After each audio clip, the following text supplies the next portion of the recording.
Hello Orchid friends, welcome back to my channel. Wherever you are, I hope you're having a great day, staying healthy and staying safe. Today, Phalaenopsis orchid. This one allegedly is a cross between Shin Ruby and Taipei Gold. The reason I say allegedly because this orchid it did not come with a tag, so there was really no way for a 100% identification. However, over the years that I have had this orchid, I have spoken to a few orchid hobbyists who versed in orchid identification. So they think this one is that cross, Shin Ruby. And the clip is a clip from its previous bloom, just to give you a sense of how this orchid did compared to how it's doing this year. At that time, it was one new spike and one old spike from which it kind of grew a little bit more secondary spikes, if you will, from the nodes, because I had cut the old spike off, and then it started to just, branch out from the nodes. And then of course the new spike, the other one, it was doing so good. It was a lot thicker and it had a lot more buds as well. At that time, this orchid was still very much in its original media mix. It's a combination of bar chip and sphagnum moss in a tiny little cup, but that cup has lots of ventilation holes on the sides. For some time, orchids in my region would come with this kind of plastic cups with ventilation holes on the sides, come in a flimsy film white transparent pot, those really soft film cup, and then outside the decorative pot would then be the miniature clay pots with drainage holes at the bottom, which was really nice. It was really just clay pots, or the plastic cup that you see for this orchid.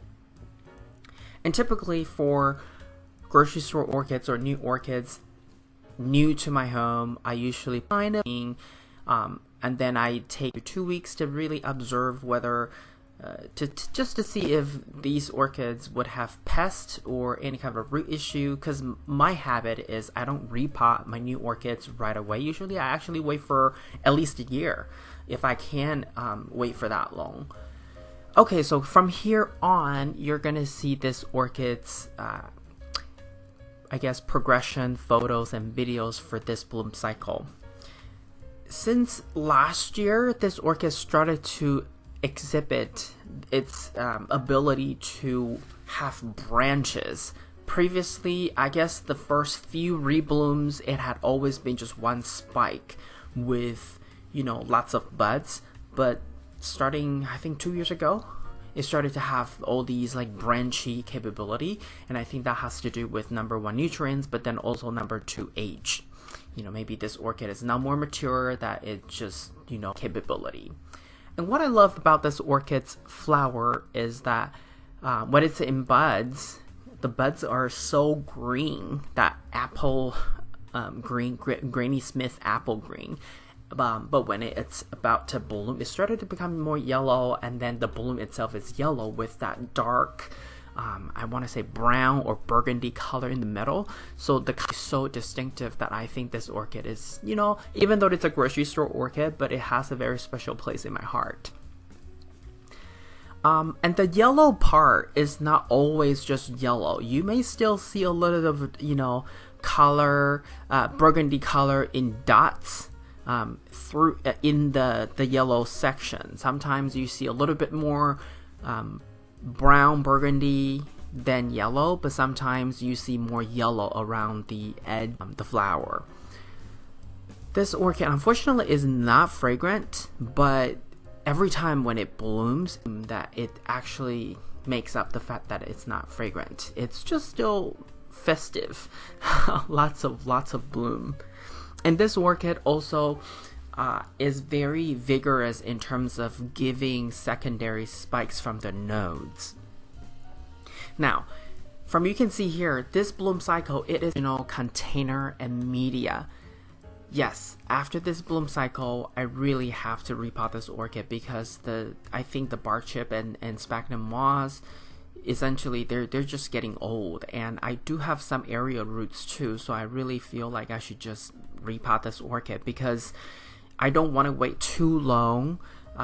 Because there's always this risk of rotting the roots or somehow setting the orchid back because old media, but then also, just potential issues that you may have in old media. I just don't want to risk it. Now, this orchid always bloom for at least a month and a half, if not longer. 2 months is, relatively typical. Any buds. When the last few buffy flowers typically have already faded, and that's just, I wish it would be able to give me this full bloom display, but it never has happened because it just has a very long bloom cycle. In terms of care, this orchid reaches summertime, spring, summer, autumn, scale it back to about 1/8 of a cup, so reduce the water amount by 50%, and then fertilizer, it's just quarter strength, so it's just about 25% of what the label says is the recommended dosage. I may use inorganic medium for most of my orchids, and that's really a mixture of manto clay. The ratio, sometimes 1:1, sometimes 2:1, depending on the thickness of the roots. If the roots are thicker, bigger orchids, I would use bigger pebbles a little bit more. And for this orchid, I think I'm going to go with 1:1 ratio, and that should do just fine. All in all, this orchid, even though it's rewarding and I really like it, if you find area, definitely give it a try.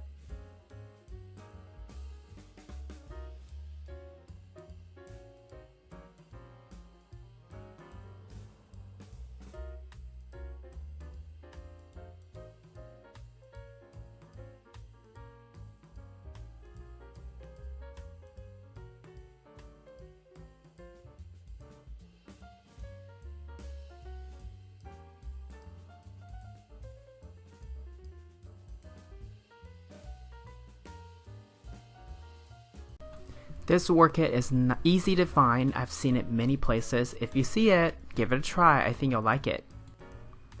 This is all I have for you today. If you like this video, please give it a thumbs up. And if you would like to get more orchid related videos from my channel, please subscribe and turn on the notification.